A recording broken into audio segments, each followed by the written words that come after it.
Good evening, everybody, and welcome to Monday Night Paranormal Question of the Day.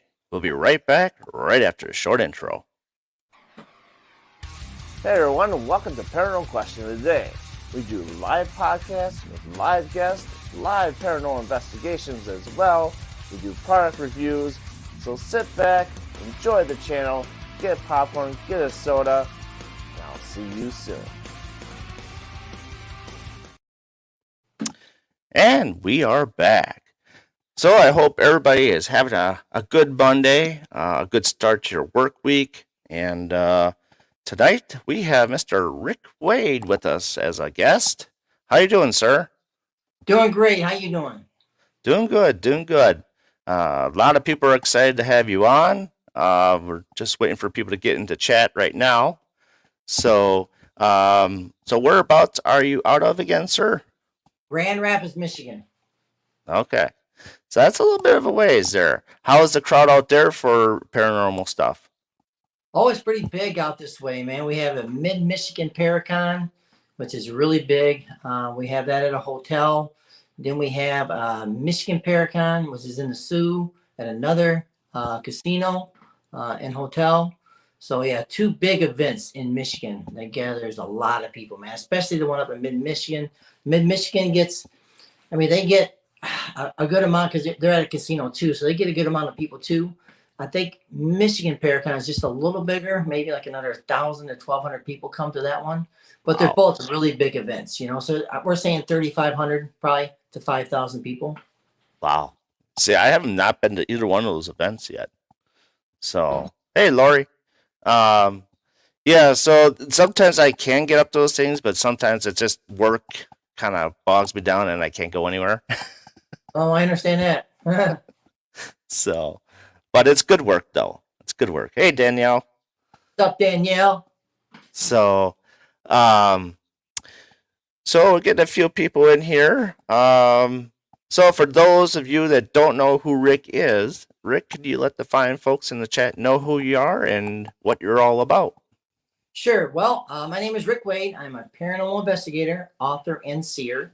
I've been researching the paranormal for probably about 16 years, and I've been, as a matter of fact, I've been researching the paranormal for 18 years, and I've been a seer for 16 years.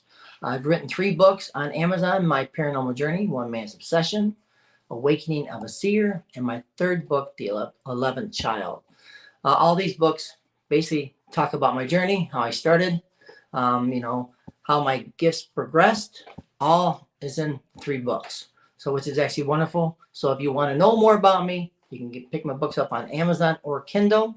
Also, I host a lot of ghost hunts myself, ghost hunts and reading events, where I will actually rent out a location and then people will come see me. I will offer readings and I'll give away giveaways, and then we'll go on some ghost hunts. So I usually capture some amazing evidence no matter where I go. I capture some really cool stuff that's really hard to debunk. And people can't understand it. They can't figure it out, but it's there in front of your eyes. You're like, whoa, what is that? You know what I mean? So right. I capture really interesting stuff. And the reason why that is because I'm a seer. So they connect with my energy already. So whenever I book an event, they already know I'm coming. That's just how spirits are. They know I'm coming, so they get ready. Whenever they come there, they show themselves. So I think it's really, really cool that they're able to do that. Plus, I have an amazing ability to hear, because whenever I was younger, I had Bell palsy, and I got this great hearing in my left ear where I'm hearing at a 12-year-old's hearing, and in my right ear at a 58-year-old's hearing, which is kind of cool. So I hear a different frequency in my left ear because of the Bell palsy. So whenever I go on ghost hunts, I will actually hear spirits talking in a different frequency than everybody else, and they can't hear them until I actually bring up the information. And I've tested this before to prove to people, no, I'm not putting this in your mind. I've tested people on this stuff. I've actually given them wrong information. They're like, no, I can't hear it. I can't hear it. I said, are you sure? But really, I gave them the wrong information. So they couldn't hear that because it's not there, right? But then when I gave them the right information, boom, they heard it instantly. So I've tested it, I don't put things in people's minds. I can just hear a different frequency than other people. Ah, that's very cool, actually. And it gives a very different aspect on an investigation wise. wondering if you could get some readings tonight. Hey, Sandy. That would be. I don't know if he's up for that tonight. I have no. We'll go ahead. I have no problem with that. Okay. Okay. So what was one of your very first paranormal experience?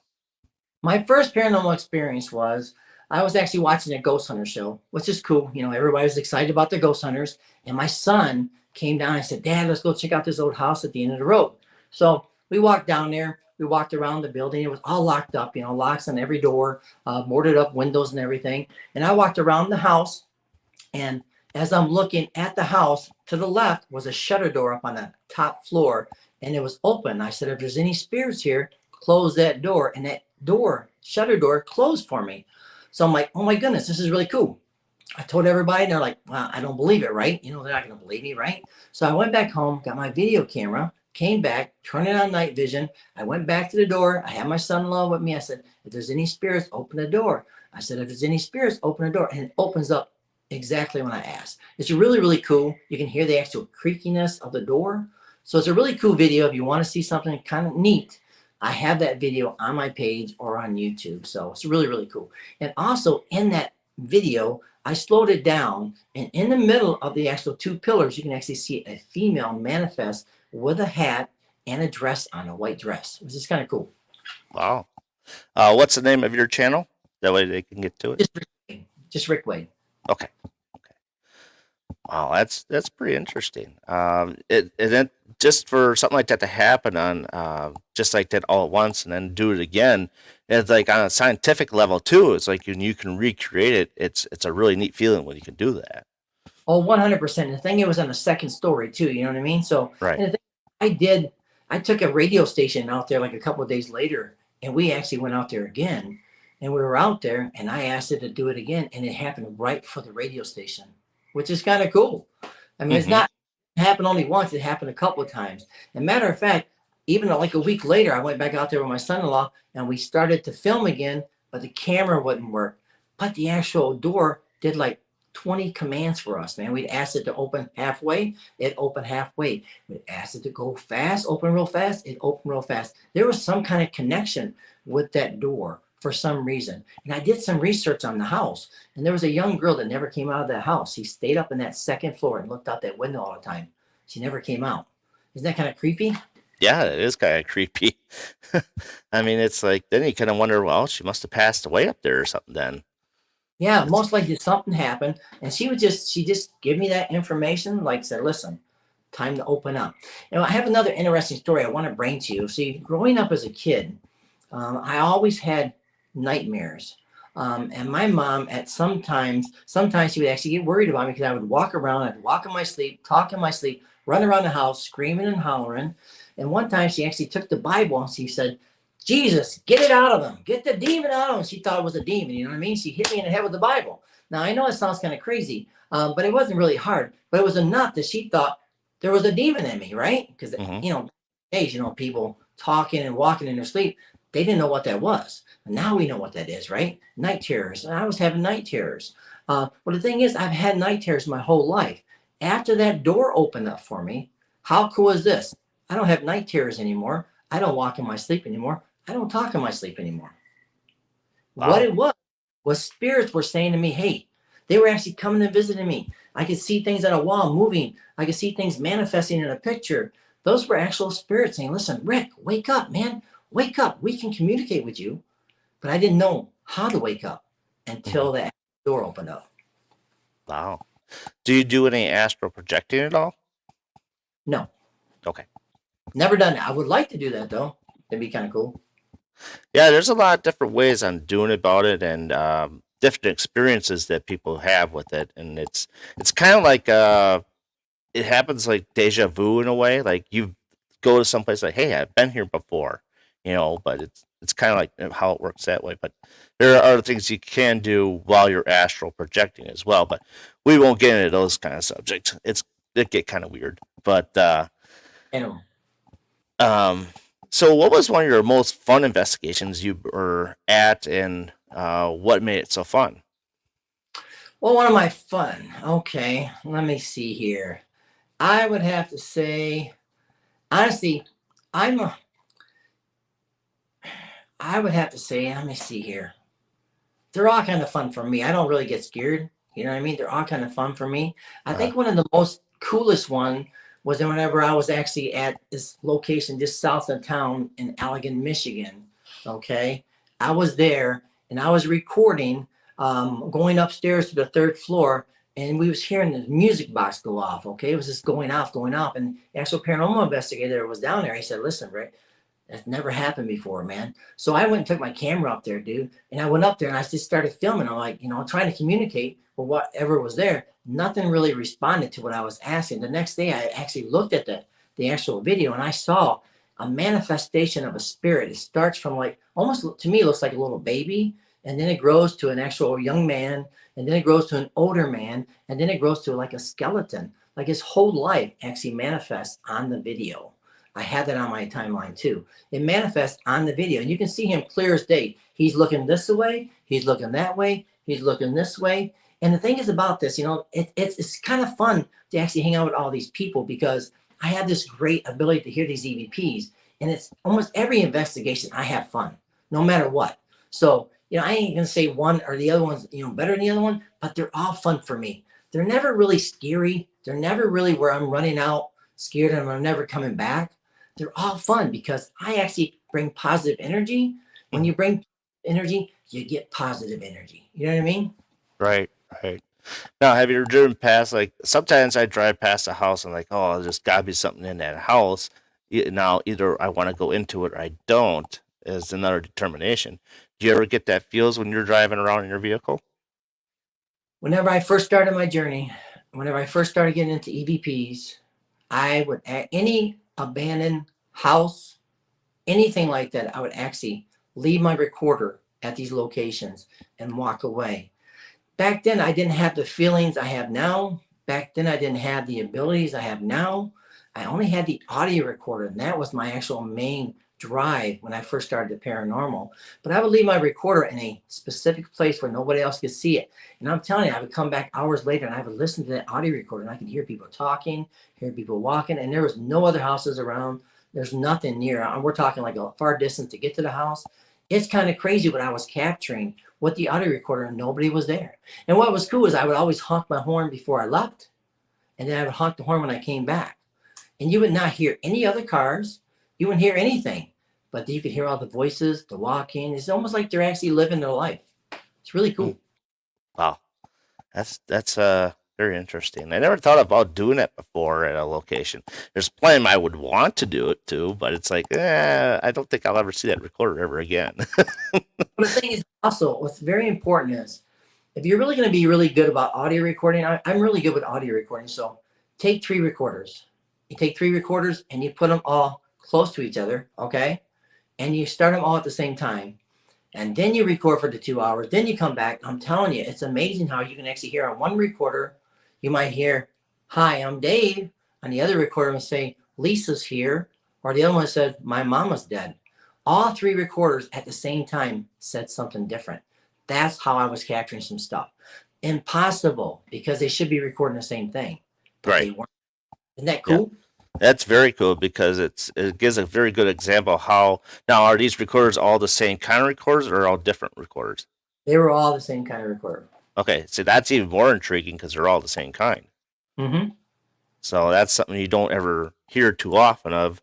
I mean, I have different kinds of recorders, and I'll put them out there, and then you'll get one where, like you say, you get nothing on that one in the same spot, then you get it all in this other one.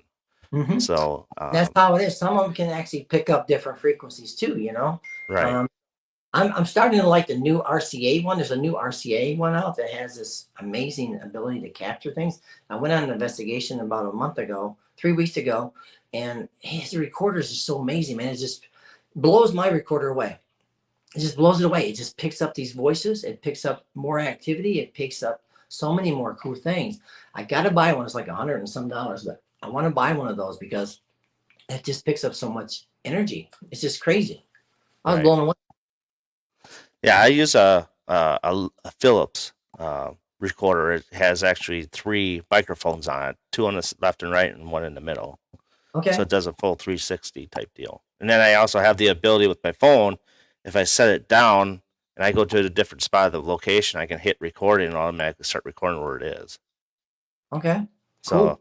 yeah, so that's one of those things I kind of like, but I don't know if I could have multiple ones like that if it interact and be different with how the app works. So um so let's talk a little bit about sear. Okay. Now, there's different kinds of levels of searing, correct? Well, basically, I growing up, I feel you don't hear seer very much. You just don't hear people talk about seer. You hear people talk about mediums. You hear people talk about psychics. I call myself a seer because I see, okay, I can see through people's eyes or I can see through their past loved ones' eyes, okay? It's almost like I'm actually seeing through their eyes. The thing is about interesting, a psychic medium will connect with a person that's passed. On the other side, they might see him and connect with him. I can't do that. I connect with their energy when they were here. That's why I'm a seer. I can see their energy when they were here, from their younger age to their middle age to their passing. That's how I see it. I also am able to see past lives. I can see an individual's past lives from a previous time. I used to do that all the time, but I kind of gave that up because nobody really wants past lives. So if you don't actually put time and energy into it, it's just not going to manifest. So I just stick with past loved ones and people's energy. So I can actually see, I feel like I'm actually that person's energy. I feel like I become that person. I go into like a little trance when I actually do my readings. It's kind of like I close my eyes and I look down, or I keep them open. I look down and I just start receiving information. And the thing is, what's cool is a seer, I can sometimes see the future. So I might give you some information and it might not be happening right now, but in 2 weeks later, boom, there it is happening exactly how I saw it. That's a seer too, where you're seeing the future, or you're seeing the past, or you're seeing the present. So that's what I do. Okay. Has any of them kind of like a person that you've read kind of stumped you in a way? Like, I have to Well, think about this, or you got I've to give me read time with this? no, I've read over 12,000 people. Okay, I've read over 12,000 people. I've had probably, I'd say, 10 people to 12 people out of 12,000 I've not been able to connect with. Okay, not been able to, and I don't know why. There's just some reason why I couldn't connect with them, man. And I tried multiple times to read them. I tried multiple times to read their past loved ones, but nothing ever made any sense. Maybe there's just a higher power because I feel like you have a guide, a spirit guide, guardian angel. Your past loved ones have a spirit guide, guardian angel. And as soon as I start connecting, that information is downloaded to me as a seer. That's how I get the information. But yeah, I mean, I've been stumped before because I couldn't read them. And usually, whenever I do an event, it's kind of weird. Whenever I do an event, I say I read 15 people at an event, a gallery reading. For some reason, that first person, there's just not a very good connection. I don't know why that is. The first person, that's why I tell people as soon as I say, listen, if you're the first one picked, because see, I'm different than most people. I'm not a person that says, I see somebody over here, I feel somebody over here. I give everybody a ticket at an event. Then I will draw a ticket. One of those tickets, let's say there's 100, last event I had 108 people. So I will actually put everybody's ticket in there. I'll draw a ticket at 101. You get a reading. I go to ticket 101 and offer them either an energy connection or a past loved one reading. That's how I do my readings. I'm a direct connect reader. So a direct connect reader means I can go directly to anybody I want and connect with their energy or their past loved one. It's so much cool to watch that instead of saying, okay, I'm getting a grandma over here, I'm getting a grandpa over here. But the only way I can connect with an individual is if they release the individual's past loved one's first name or their name. I have to have their name to make a connection. If they just say, listen, can you connect whoever's around me? No, I can't. If you want me to connect with your dad, or if you want me to connect with Tom or Cindy, I will connect with Tom or Cindy, but I cannot connect with anybody around you because I don't see things like that. So Right. they give me a name. Then as soon as they give me the name, I will connect with that energy and start offering things that's being shown to me. It's really, Interesting. very Uh, cool.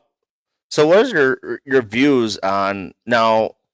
In previous radio shows that I've been on and stuff like that for hosting, they talk about demon seers.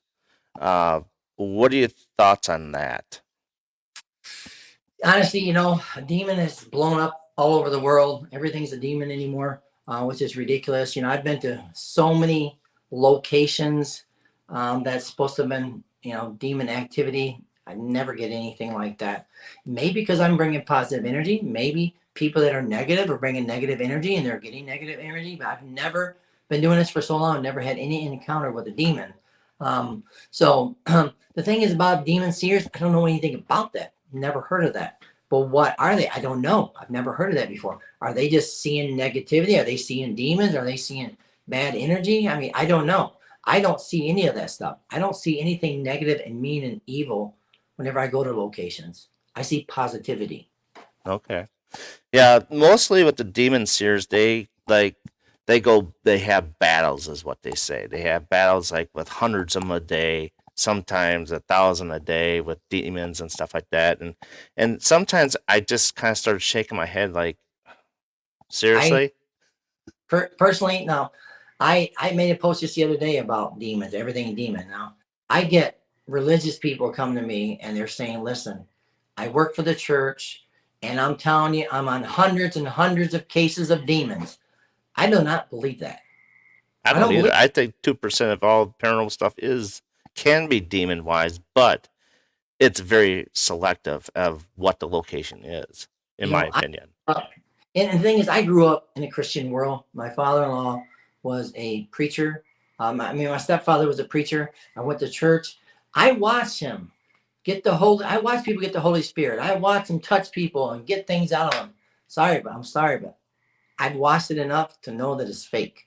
Okay, a lot of that stuff is fake. When you have a person come in from the church and they have a demon inside of them, they said, "Out, demon," and then they start walking plain as day. I'm sorry, I don't believe in that because Yeah. that is not out here. We experience out there all day long. I mean, we go to horrible crashes, murder sites, all that stuff, and there's never anything like that. You never get attacked. You never get thrown down the stairs. You never get your, anything really, really bad. You just don't. I just think some people go so deep into it that they want it so bad to be a demonic possession that it makes them kind of wacky. You know what I mean? I had an investigation where a lady said, listen, I'm being attacked. I'm being attacked. I got a demon. A demon's attacking me. So the guy that was working with me was an actual ordained minister. And he come up there and he did a prayer on her. He touched her with the cross and did some holy water and stuff. She was having a mental breakdown. So they took her to the hospital. Okay. There was no demon. You know what I mean? It's a mental breakdown she was having. And I think some people can do that. And it scares me whenever I go out to some places and I bring people out there. They can manifest what they want to manifest in their mind. If Right. they're not doing well, if they're mentally having some issues. You know what I mean? So it is kind of scary. But I don't see the demons. I don't, it's just not happening. It just isn't. Yeah. I think it's a And big that's a thing. good, sorry. I was like, that's a good example of what you're all telling us about. And because a lot of that stuff is in question and people have a hard time. Is it true? Is it fake? Stuff like that. Some people just believe in things that are so far fetched sometimes. Mm-hmm. Exactly. 100%. So, uh, so have you ever been to a house or location that has, so to speak, done an exorcism on and it didn't work, or if it did work, could you feel it like in the building? Well, let me explain how I do things, okay? When I do ghost hunting, I need to actually do what I need to do, and I need to actually do an actual walkthrough. But when I first started my paranormal journey, I would do a walkthrough through places, and I would write down things as I sense it and feel it. I stopped doing it. All I do now is actually host a ghost hunt, walk around, do my recorder, show people that there's actual audio here in this room. I can hear I can hear real time voices. So I can go in a room and all of a sudden I might hear a spirit say, "Hey, Jeff is here." Okay. Nobody else is going to hear it because I'm hearing it in real time with the spirit. But then I could play the recorder back and you can hear it on the recorder. Jeff is here. So it's kind of cool to have be able to hear something before it's even recorded and then play the recording back for people. It's kind of shocking for people because Hmm. that's what's going on with me. But I don't really go in, I don't research a building ahead of time. I don't go in and do any of that stuff like I could do. I know a lot of mediums do that. A lot of people go, okay, I feel this, I feel that. I don't do that. I go there, I do my ghost hunt, I do my readings, I have a good time. I could do that. I used to do that. People used to give me pictures of their houses or their pictures of their areas where they're going to ghost hunting. And then I would actually remote view and see things, what was going on, what I felt. And it was really on target, which is kind of cool. But I just haven't done that in a long time. Right. You want to explain to folks what remote viewing is and why it's somewhat important? Well, it's very simple. When I first started doing the actual reading, see, I didn't know what I was doing. When I started seeing things, I didn't know what I was doing. Okay. So what I would do, I would take my recorder and I would record, okay, I'm going to see on my, because I work at a job where I go to like 15 different homes a day. And some of them are very, very old. So I will go in the house. I used to, back in the old days, I would feel things. They would actually come to me, connect with me. I would get sick. I had to leave the house and take a break. Well, I had to stop doing that because I was going to lose my job. So I asked spirits to stop messing with me, and they stopped doing that. So now I can go into anywhere and won't be affected by anything. But the thing is about remote viewing, what I would do is I would actually say, okay, on my next house, I'm going to see a 3-legged dog. So I would go to my next house. I go in a house, and the lady would whistle, Rover, come here, Rover. And Rover would come to the door, 3-legged dog. That's remote viewing. I'm seeing something in a different area at a different time where I should not be. That's remote viewing. I could actually call my sister up.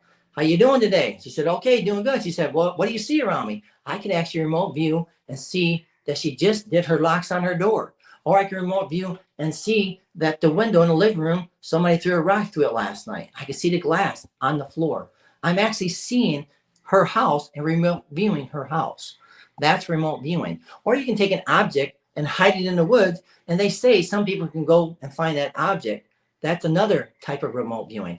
Also, when I work on missing person cases, I would actually remote view and see what's around the individual during the time they were alive. That's how I connect with past or with people that are missing. I can read them up until they die. And once they die, I'm not able to read their energy after that because once they die, I can't read them. I'm not a medium. So once I can only read them up to that point, but I can remote view. I can see the car they were in, or I can see, what was happening. If there was a guy that was actually hurting them, or I can actually feel their pain, all that stuff I can actually see and sense. That's another form of remote viewing. It's very important, especially if you're working on with a police department or something, to be able to get all those details. And they know, oh my goodness, how do you know this? How do you know that? I'm here in Michigan, and let's say they're in California, and I'm seeing things right there on the spot while they're walking around. So it's very important to remote view. All right. Very, very good example of that. And I appreciate you explaining what that is because a lot of people don't understand what remote viewing is.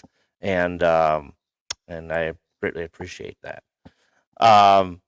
So Lori wants to know, what are your thoughts and views on portals?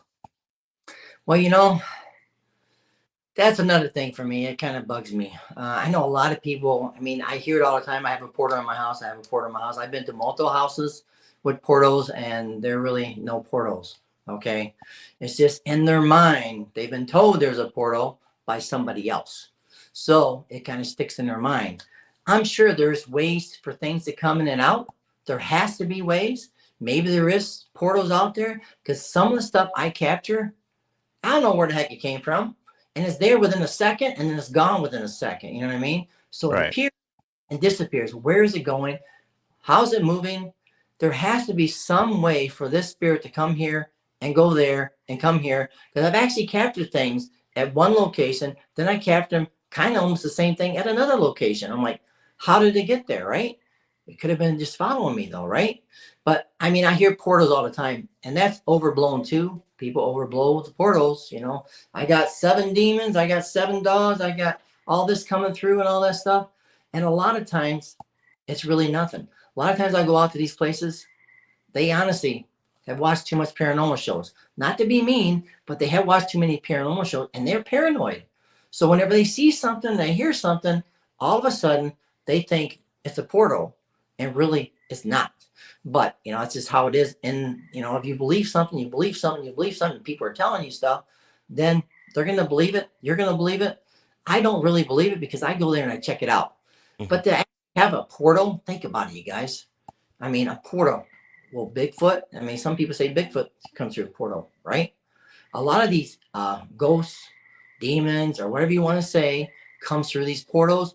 They come, do what they want to do, and leave. It's hard to believe, right? It's hard to believe that it really happens. Is it happening? I think there's something happening out there. I don't know if it's a portal. I don't know if they're coming from another world and they have just a few seconds to come see us and then leave. Maybe that is. Maybe that is a portal. But I tell you what, there is some weird stuff I've captured. How are they here? Where they come from? You know, honestly, I feel there's a lot of connection with the paranormal with aliens. I feel there's some kind of connection with aliens with the paranormal. Whenever I used to do a lot of readings, I could read a person and see they were abducted by an alien. And I've tested this. I've actually read one lady, and then a week later, I read another lady, and I told the same story to both ladies. I didn't know the two ladies. They got with me on an actual chat, and they actually were both abducted at the same time with the same ship and everything. It's really crazy. Yeah. So I'm seeing this, I'm feeling this. So there's weird things out there. There's aliens out there. I'm sure there probably is portals out there. There has to be something because they come in here for a period of time, then they leave quick. You know what I mean?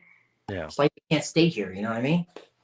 And that's what I also bring up about Bigfoot and stuff. I feel Bigfoot is another form of an alien to me because he's so much like every other continent that they talk about. There's, this Bigfoot's here and different Bigfoot there, and Bigfoot has a family and stuff like that. I'm like, well, I have to see it to believe it, honestly. Well, Bigfoot is another thing. I grew up in Kentucky, and Bigfoot was big. It was big. Told a lot of stories about Bigfoot, but I think your mind, I'm telling you, this is really weird now. Your mind can do things to you, even on paranormal, even on readings. Your mind can do things to you. I was watching your footage the other day. I'm telling you, I was watching your footage. I said, "Oh my goodness, what? He didn't even see that." So I have my brother-in-law next to me. This was up north on Saturday. I'm watching your footage. It's kind of weird. I'm watching you walk around the house, and I look at the clock, and I'm like, "Oh my goodness, there's a young girl walking across and twirling a dress." Right? Wow. Mine saw this. My brother-in-law saw this. We're shocked. I slowed the video down, and I realized it's not an actual. I had it all wrong. It's not a leg. It's not an arm. I mean, it's not a leg from a female. It's actually you in a pair of shorts and with your black shoes. But it looked like an actual girl at the speed it was going on. It looked like a girl twirling a dress right by for just a few seconds. So, we were actually believing. I said, "Oh my goodness, this is great. I got to get a hold of this guy, man. This is unbelievable." But see, that's what we can do with our mind. Right. We can see things and think we see it. And really, it's nothing there, but just you actually walking around with your shorts. Yeah. With your black shoes. You have black shoes on too, right? Blackish gray. Yeah. Okay. But you had red shorts on, right? With white. Okay, cool. And we debunked it. So, but at first, man, we're blown away. We're like, "Oh no, this is crazy, man. It's the best evidence ever captured." But it wasn't. Yeah. And that's just like what you said. Your eyes deceive yourself sometimes. Exactly. Kathy.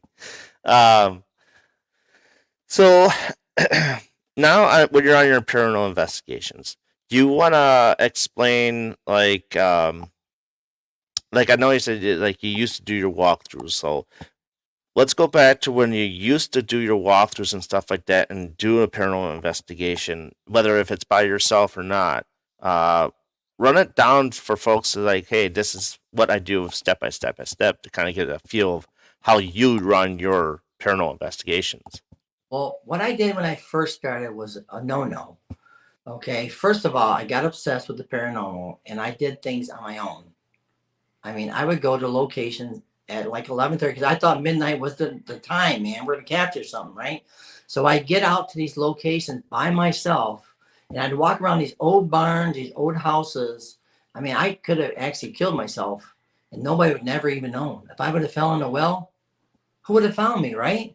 Mm-hmm. Very dangerous. That's what I used to do. But the thing is, I needed to do this when I first started because I need to get one-on-one with the spirits and the energies that were at locations. I would actually sit there, I would sing, I would actually try to communicate with them. I'm telling you, if you give time and energy to any location and you keep going back, and put time and energy, you're going to get some great evidence. I think it's actually wonderful if you actually do that. Sometimes, if you're on a Monday, well, that's not when the activity, it might be Tuesday or it might be Wednesday.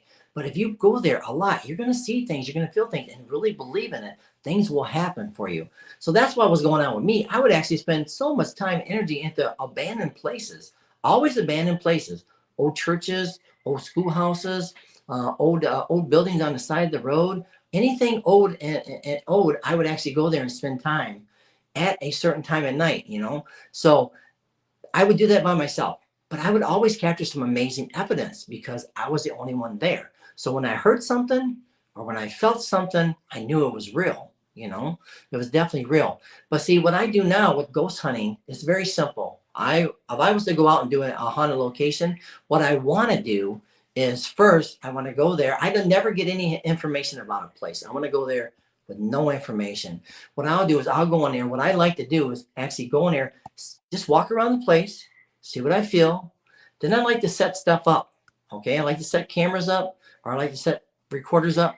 Then I like to leave. Okay. I will leave. I will go, but I want to be in view of the location. So I know nobody's tampering with it or messing with it. I will actually park maybe a block away so I can see the actual house and make sure nobody's there. And what I usually do back in the day, I would actually have this live on TikTok. Back in the day, I could actually go in there and actually watch my video and comment with people and let people watch the video. It was really kind of cool because you could actually see real-time things happening right there, actual video. And I could interact with all the people. They took that away. But I would interact with all the people. And that's how I would like to do my investigations when I first started, because you can't be in a location, you can't be moving, you can't be talking. You're going to ruin everything. You got to leave it alone. A lot of times these people go on these investigations, they're all moving around, they're all talking and everything. How can you capture any evidence? You need to actually leave it alone, let the energies move around, do what they need to do. When you're gone, they're going to move around. They're going to be normal. They're going to be acting like they need to do or what they were doing when they were alive. That's how you capture good evidence. Every time I go, anywhere I go, I will take people up in the reading area.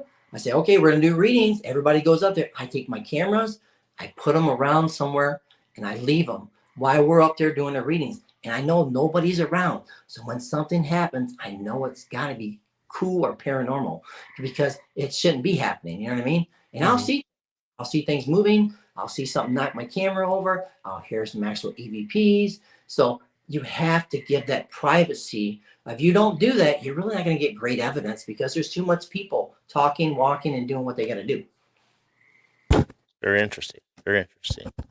And and that's just it. I mean, each team and person that does a lot of stuff has their own technique how they do things and stuff like that, and it's a very unique way to tell us how you go about it, because that's something we would want to try down the road.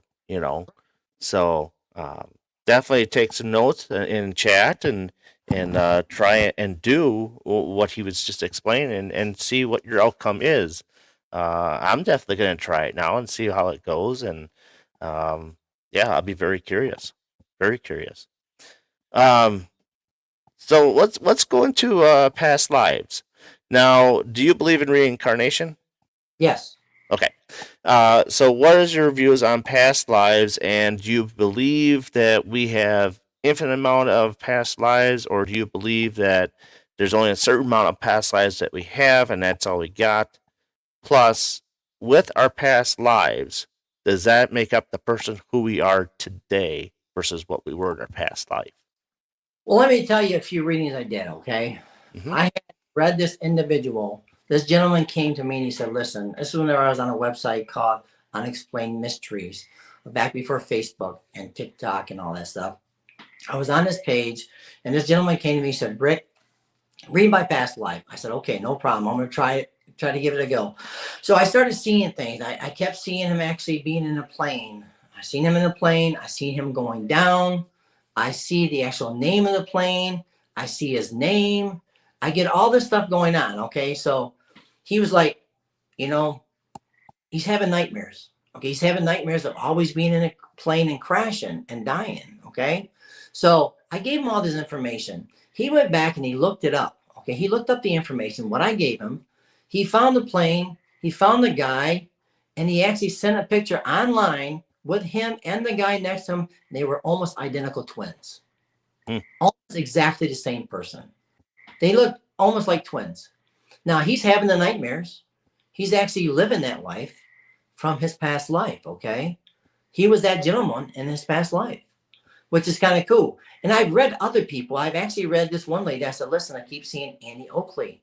I keep seeing Annie Oakley. I keep seeing you, you're really good with the guns. I see you pulling out, 2 guns, you're shooting. I see all kinds of cool things. I gave her her death. I gave her her birth. Now, I didn't know the history of Annie Oakley, but it was exactly the death and the birth of Annie Oakley. And this woman was obsessed with Annie Oakley. She had a big portrait in her living room, a 6 foot by 6 foot of Annie Oakley. She had all kinds of relics and stuff, or guns and stuff connected to Annie Oakley and stuff. She was obsessed. She's an excellent gunslinger. I mean, she can actually shoot the gun really, really good. I mean, this is what I'm picking up whenever I did a past life when I used to do it. I could actually sense their feelings, their emotion, what they were actually doing and what was happening. And it just made perfect sense with them. Now, there's other things to this that actually, when you read a person's past life, you can actually help them heal from their actual past trauma. And that's why, that's what I was doing with some people. One lady, I was actually reading this one lady, and I said, listen, I keep seeing you as a serial killer, and you're killing people, and you're cutting them up in black bags, and you're burying them throughout the city. And she said every night she dreams of being a serial killer, killing people, putting them in black bags, and burying them. After I explained to her what was going on, that this was a past life, she was an actual serial killer in her past life, she stopped having those dreams and she's kind of healed from it. I had another lady I was doing a past life reading for, and I told her, I said, listen, she said, please do a reading for me. I need this really, really bad. So I kept reading, I kept connecting with her. I kept seeing something about pain in her neck. I kept seeing her back in the Western days. I see that she was being chased by Indians and she fell out the wagon and broke her neck. Well, she told me she'd been to like 9 different doctors over the headaches, over the neck pain. She can't understand. Nobody can figure out what's going on with her. Mm-hmm. After I told her and read the story and told her what was going on, her pain completely left her. No more headaches, no more neck pains. That's what a past life is. You kind of awaken. Okay, that was me. Now I can move on and live my life. You know what I mean? Mm-hmm. It's kind of cool. Very interesting. Very interesting. I want to say hello to Jing. She is from Indonesia, so thank you for coming out to the broadcast. So here's another question I'm very curious about, because there is a movie based on a lot of this stuff too, and Others is one of those movies that I bring up. Now, do you feel that when we go to a location and how we're studying the spirits are studying us? And do you think that the spirits think that they're the actual real people and we're the spirits, or vice versa, that we know that we're real and they're the spirits? Honestly, I think spirits are very intelligent. Okay. They know things ahead of time. Okay. I've tested this over and over and over. Okay. Like, for instance, let's say, you go to do the old 3 knocks, right? Boom, boom, boom, right? 3 knocks, right? Well, if you listen back on a recorder, the 3 knocks came before you even asked it. So see, they know what you're going to ask before you even ask ahead of time. Okay. They're providing information for you before you even ask it, which is really, really cool. So that's what they can do. I think they're very intelligent. I think they know things. I think they know us. Also, I think when we go to a haunted location, we bring our loved ones with us. I think our loved ones are with us, or our friends that's passed away. They're coming there. They're enjoying it too. You know what I mean? Because it's a lot. I'll be doing a connection. I'll get an audio or something. I'll connect and I'll get a name and stuff. And next thing you know, somebody in the audience said, oh my goodness, that's my Aunt Lynn. My Aunt Lynn. I keep hearing Aunt Lynn. Can't keep hearing Aunt Lynn. And she had just died a month ago. So she was with her, and you can see the audio came right after she asked the question. So I think our loved ones can be brought there too. So I think that they're very intelligent. I do. I think, but a lot of times I think a lot of spirits are the actual spirit when they died. Let's say they were grumpy and angry. I think they're still grumpy and angry on the other side, because I get that a lot too. You know what I mean? So a Mhm. lot of people are just the same as they were when they were here. But I still think there's some spirits that are really, really intelligent. I think they're very intelligent. And I think there's some tricksters out there too. There's some tricksters out there. I think there was a trickster in this life. There's a trickster in that life. Some that like to turn my light off. You know what I mean?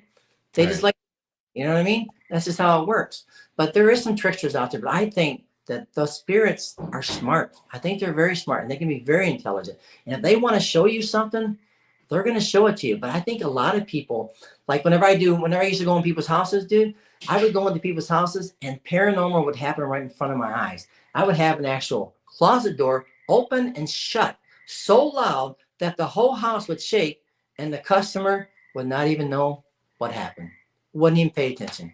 I would go in the bedroom and then the actual bifold door would open and close right in front of us and they wouldn't even pay attention. See, people block things out.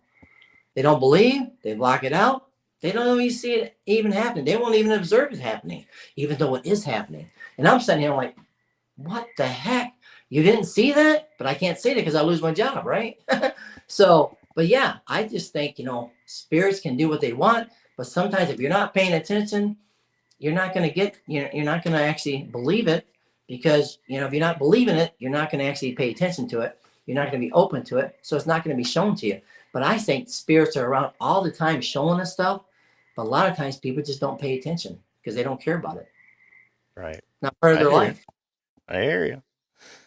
So Anne has a question.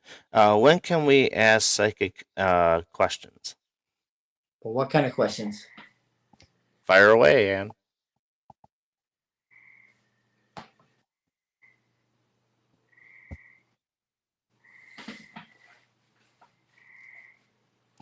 Um, well, she's thinking of. Oh, here we go. Maybe. Okay, about romance. She Okay, asked reading. Is that what she's asking for? I think it's for a reading. Yes. Okay. Well, first of all, I personally don't do romance readings. I don't do relationship readings. I do energy connection readings and I do past loved one connection readings. I've been in a situation with the romance and the relationships, and believe me, it's scary because sometimes it's not a good situation. And I don't want to get caught in between this person or that person. You know what I mean? But if you want me to connect with your energy, that's different.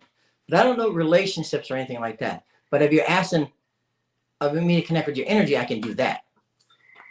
So there's a big difference from doing a relationship. I actually started doing some relationship for a friend and I got out of it really quick because there was just too much turbulence and too much arguing and fighting. I said, no, I can't do that. No, no, no. Mhm. Don't want to be that.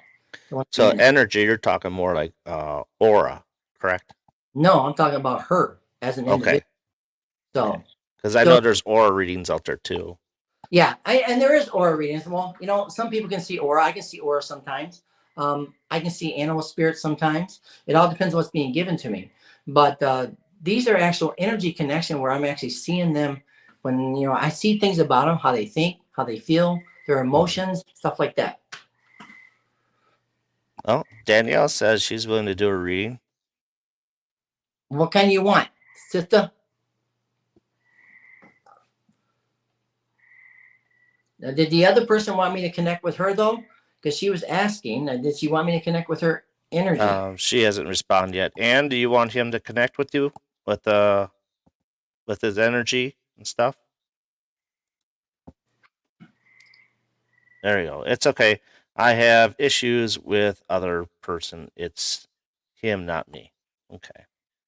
Okay. Well, can she give me a first name or initial or something? I only go off names, so I can't. She says no. Okay, then we can't do that then. So. Okay. Yeah. All right, Chris. I'll give it to. Oh, Chris says he'll give it a shot. So Chris Okay. would like a read. So you would like an energy reading? Is that what he wants? Oh, Anne says John. Okay, is this the person he wants me to connect with? Okay, I can do that for her. If she wants to just hang out a second, I'll see what's being given to me. Okay. Yep. You ready? So let me see what's being given me. Okay. With John. First thing's being given me here. I hear confusion with the energy. Okay. Whenever I get with this individual, I feel like this guy just can't make up his mind. It's being given me, okay, as I connect with his energy. I feel like his energy's all over the place, though. I feel like he's actually, I think he's kind of short with his energy too. Whenever I say short, I think he's short with his actually the way he actually talks or his patience that's being given me. Also, there's definitely something here that's being given me about being short with the patience that's being given me. Also, as I connect with him, I know it almost feels like he's just got too much going on with him. I don't think he is able to actually make a good decision right now. There's just something else going on with him. Whenever I connect with his energy, okay. So I want you to understand. Whenever I connect with his energy, he's it's almost to a point where he's overloaded with either emotions, he's overloaded with work, he's overloaded with stress. There's something going on with his energy to a point where he's actually not being himself. That's being given me, okay. I feel there's a kindness to this energy, but I feel there's an actual upsetness to this energy. I feel like sometimes he kind of flips. So 1 second he's happy, 1 second he's kind of ornery. Us being given me, okay. So I don't know exactly what's going on, why there's an imbalance here, but I feel like there's definitely something going on where he actually can change on a dime. I feel like there's some kind of anger at times with his energy where maybe he can't control exactly what he's putting out or something.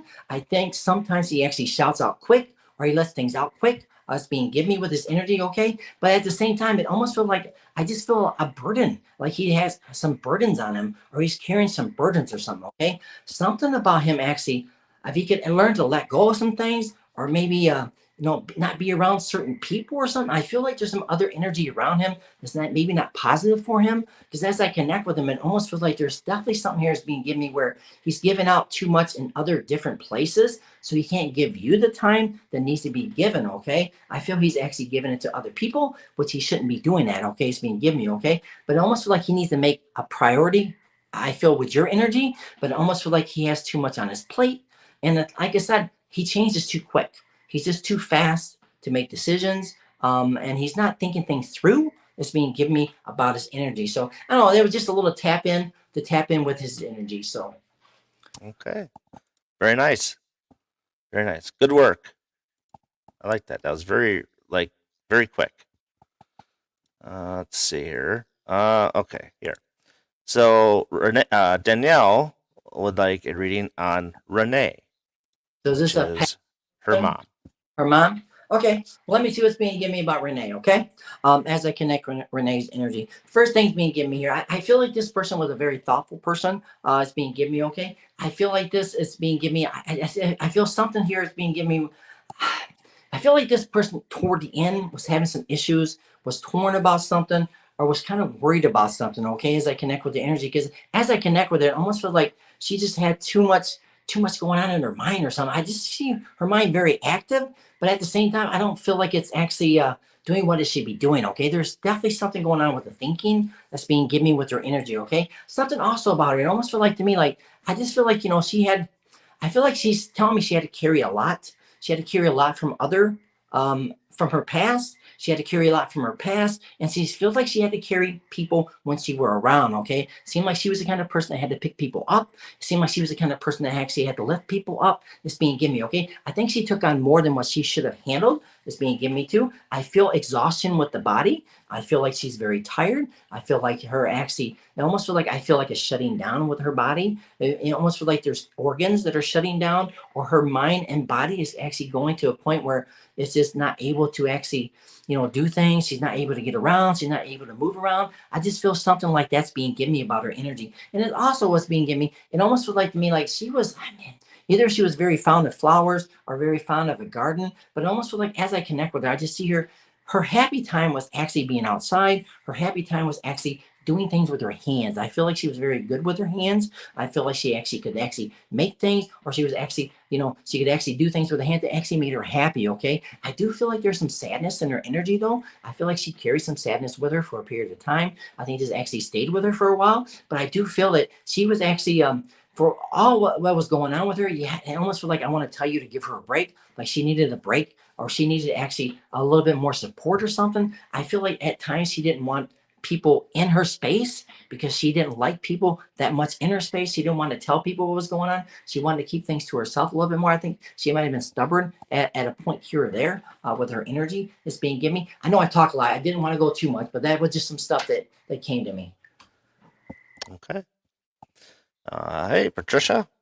Thanks for stopping in. John, believe John wanted to give it a shot. So, John, what do you got? Kind of So waiting on him. what kind of reading do you want? Oh, John, Kathy says, past life. who did? Kathy John? did. John hasn't responded yet, but Kathy Newman wants to know if you could give her a past life. Well, I'll try, but like I said, I don't do that anymore. Okay, so so I don't know if I can tap in or not, but I'll try if you want me to. Like past lives are not very positive. They're kind of negative. Okay, so let me see if I can even tap in with the energy. Okay, first thing's Oh, being given. Chris, I'm sorry. Before it was Chris, not John.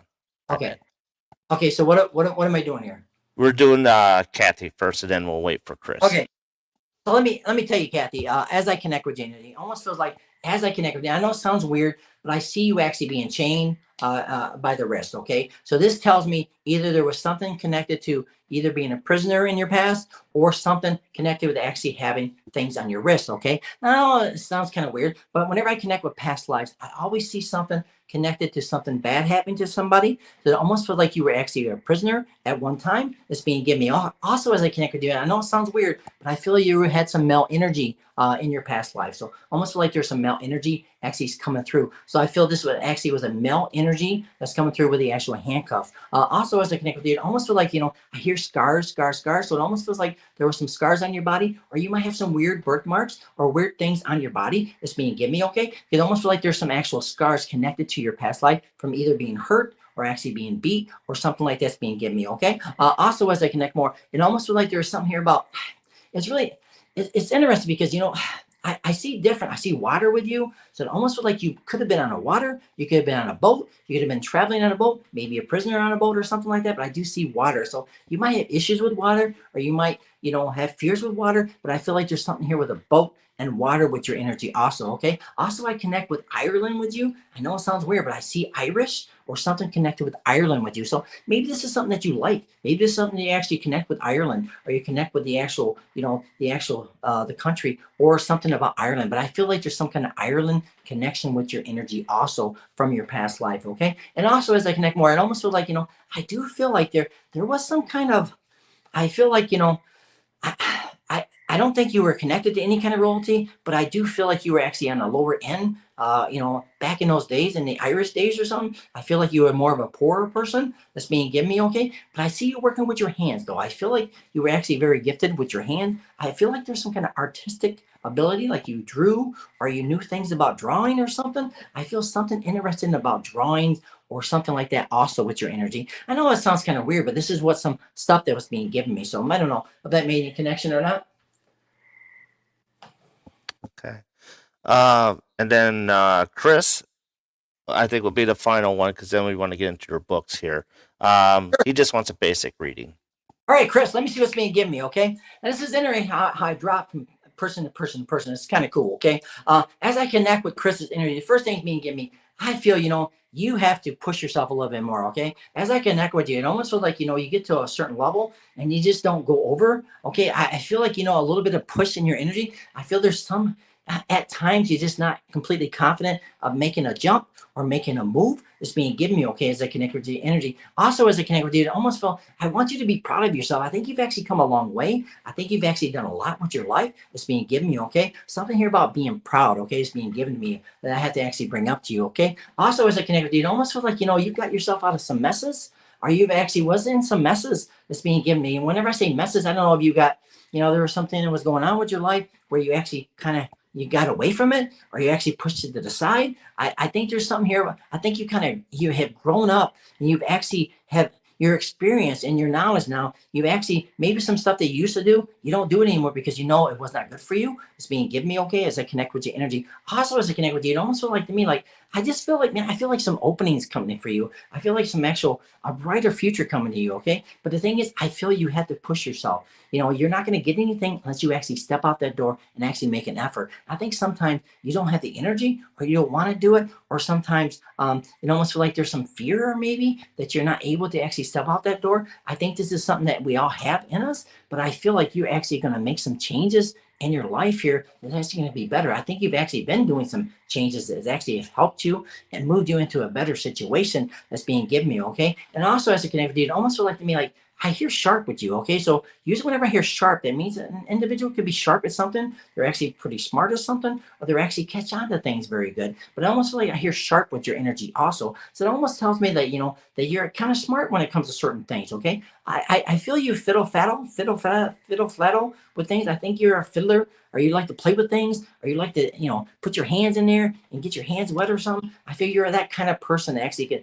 put things together, or actually, you have this ability to actually see things maybe in a different way and maybe understand things in a different way. But I do see something like that being given me. So I don't know, just a little bit that came to me.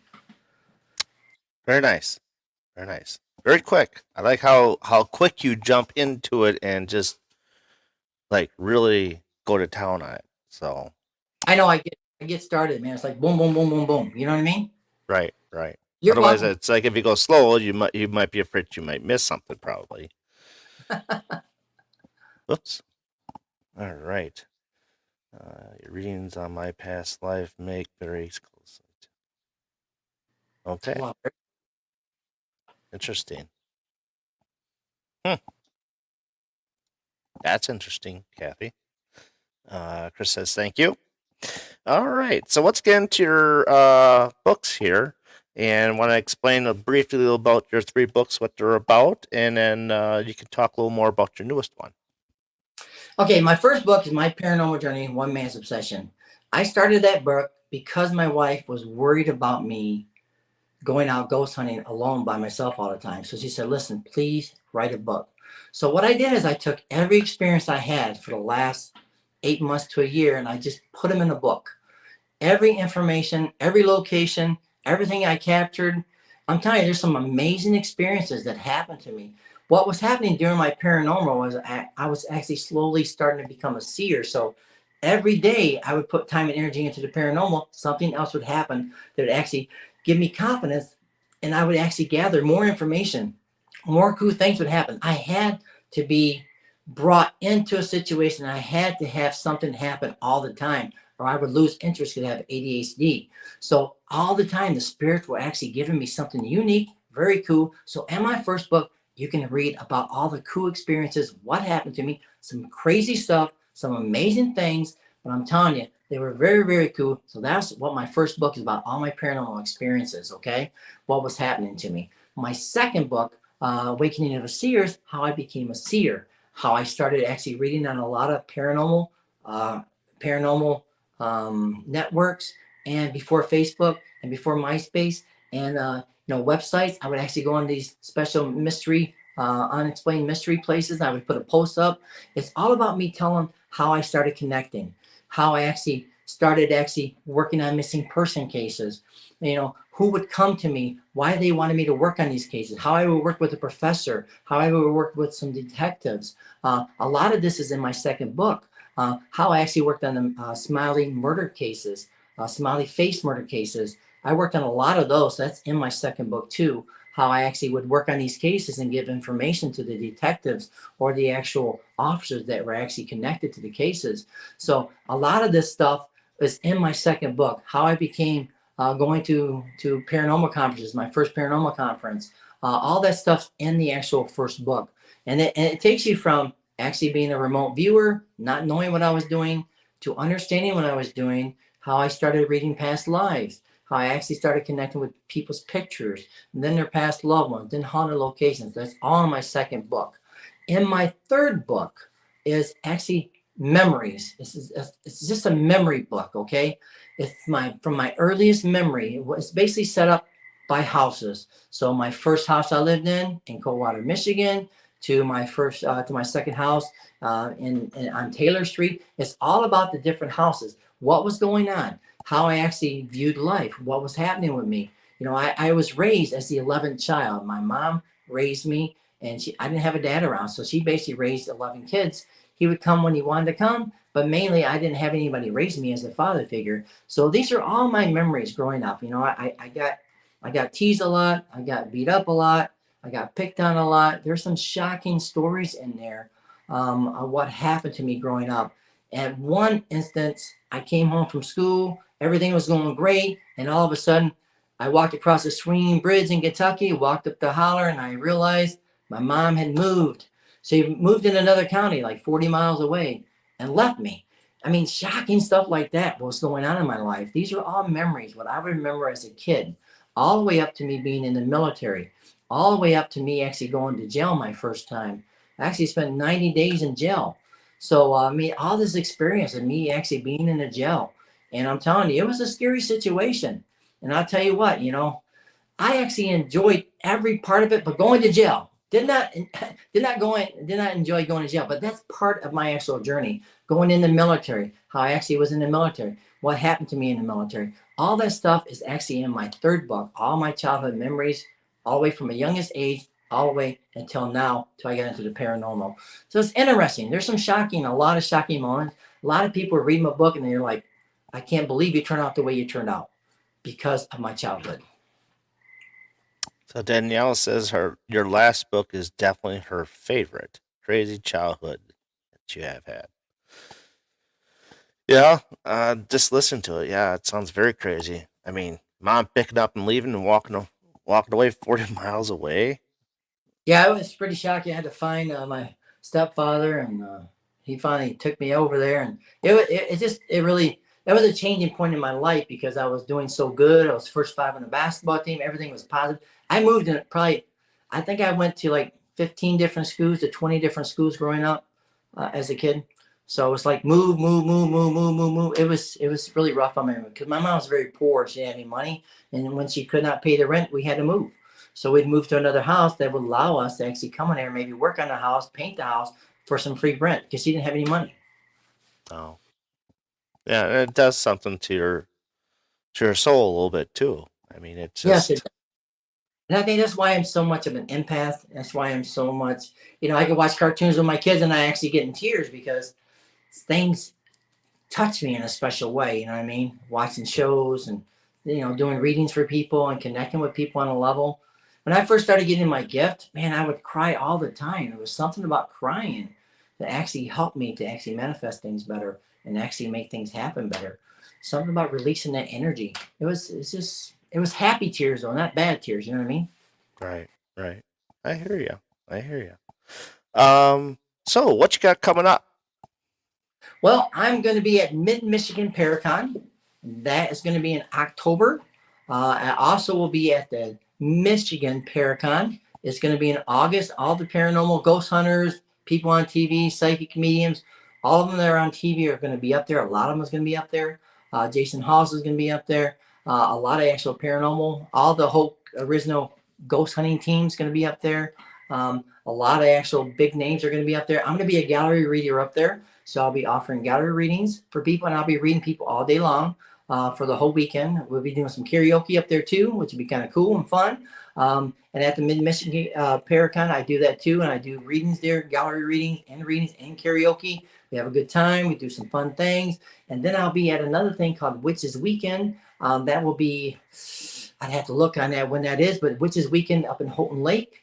I'll be doing something special there, which is kind of cool. I'll be actually they're having the actual Witches Weekend at a haunted village, which is kind of cool. An old village that it was from the 1800s, and there's like 12 buildings on there. I'm going to be actually doing an actual private ghost hunt Friday and Saturday night, three locations per night. I'll be taking people to three locations the next night, and then the following weekend I'll be doing three locations, so 12 locations. I'll be taking people to haunted locations, and I'll be offering readings and doing gallery readings too. So. Man, I talk a lot. Whew. And you got something coming Broadhead too as well. Yeah, I have a Broadhead. I have an actual investigation July 25th. I'll be there, overnight investigation. So if you guys are interested, what I do there is I actually come there. I actually offer readings. I do ghost hunting, and I get some gift baskets away, give some books away, and it's just fun. It's just a fun time. So Absolutely. And then speaking about your books, once again, where can you get your books at? you can get them at Amazon and Kindle, or you can get them through me, but I haven't ordered any lately. I'm going to actually order here some real soon because I just did an event and I did an actual event and sold all of them at I do library events. In my last library event, I had 108 people, and I just like sold all my books like boom, boom, boom. It's like people were in lines waiting to get the books, which is kind of cool. Right. It's always a good feeling, though, right? It's a great feeling, man. When you come there, you have a whole big boxes of books, and all of a sudden you walk away with empty cardboard, which is kind of Right. cool. So towards the end of the show, I like to have the guest give off give a special message to the folks in the chat here that they can go home and say, "Hey, I heard this awesome message from a great person," and like to hear your special message you want to give the people. Well, I always want people to never stop believing. Okay. A lot of people don't do that. You gotta believe in yourself, gotta believe in what you want. You gotta believe in, with your friends, you gotta believe in your family, you gotta believe in everything. Always believe, okay? Never ever let yourself go. Never ever let yourself, stop believing. Because when we stop believing, then things start going the opposite way we want it to go. Okay. If we believe, we can manifest things, we can make things actually happen. The more we believe in something, the more we actually appreciate something, the more actually positive things will come our way. We have to believe in things, we have to appreciate things. If we can do that, I'm telling you, you'll have a better life. And don't rely on other people to make you happy. Make yourself happy. Okay. You can always make yourself happy. Always go out, hug a tree, and walk outside. Clear your energy. If you can clear your energy, you can feel better the next day. You can feel better that night. A lot of people will actually get in a shower and take a shower. Wash negative energy away from you. If you can do that, I'm telling you, you'll feel better. Some people are empaths, and they actually bring stuff from their family. They bring stuff from their home. They bring negative energy. If they can take a shower, if they can take their shoes off and walk around the house before they go in the house and relax, that's how you clear your energy. That's a very important thing. Always try to clear your energy before you go in the house. That's why people can't sleep. That's why people toss and turn, because they haven't cleared their energy. They have to do that. Very nice. Very nice. Love this message. Very good. Now Lori did bring up something here real quick. He says he's a great singer. What's your favorite song? Well, I like a Put lot me of on the hot seat now. I like a lot of songs, but I'd say I like Rascal Flats. That's a really good. I like that group, Rascal Flats. I sing. I'd say one of my favorite is "On a Long and Lonesome Highway East of Omaha." You can listen to the. I like Bob Seger. Oh Great. yes. I like a lot of country though. I'm a big country. You know what I mean? Praying Mm-hmm. for daylight, waiting for that morning sun, so I can act like my whole life ain't going wrong. Baby, come back to me. I swear I'll make it right. Don't make me spend another lonely night praying for daylight. There you go. Bam. Then that's how we end out the show. So, thank you all for joining us tonight. Once again, you have been watching the Paranormal Brew and BB3 TV Networks on Facebook. And if you don't have Facebook, you can join us on the Phantasm Paranormal WIS on YouTube. He's Rick, and I'm Darren. Thank you all for joining us tonight for the Monday Night Paranormal Question of the Day, and I will catch you in 2 weeks. So long, everybody.